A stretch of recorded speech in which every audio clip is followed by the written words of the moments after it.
Alex, Yes. atheism is alive and well. Yes, it is. I'm a former atheist. Yes, we all. Is atheism a reasonable worldview? Well, let's start with the word atheism. It means there is no God. And logic tells us you cannot affirm a negative in the absolute. What does that mean? If I say there is a purple napkin somewhere in the universe, all I have to do is find one purple napkin and my statement becomes true. On the other hand, if I say there are no purple napkins anywhere in the universe, I would have to look everywhere first before my statement becomes true. So logically, it doesn't make sense.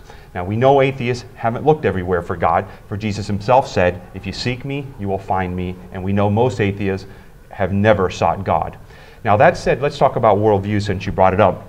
A worldview is a framework of fundamental beliefs that all of us have. It usually includes where we came from, the meaning and purpose of life, and where we're going after life. Now, let's take the atheistic worldview.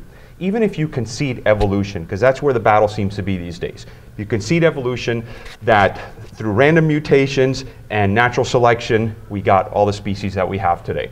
I concede that point. You still have a lot of problems with it most people don't think through. For example, origins.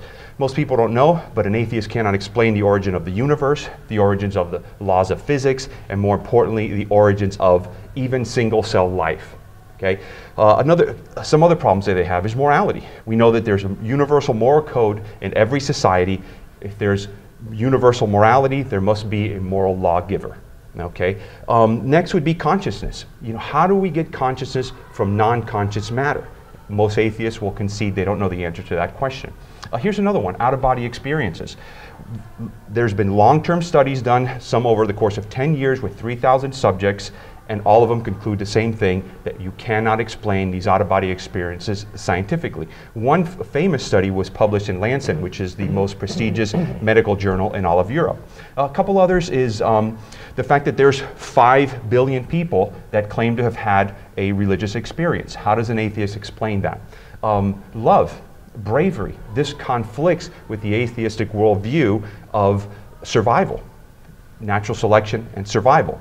So given these things, it's very, very hard to make a strong case for atheism. Again, they're usually arguing evolution, but there's all these other problems with atheism, and we know that only Christianity can provide all the answers for all the complex questions of life.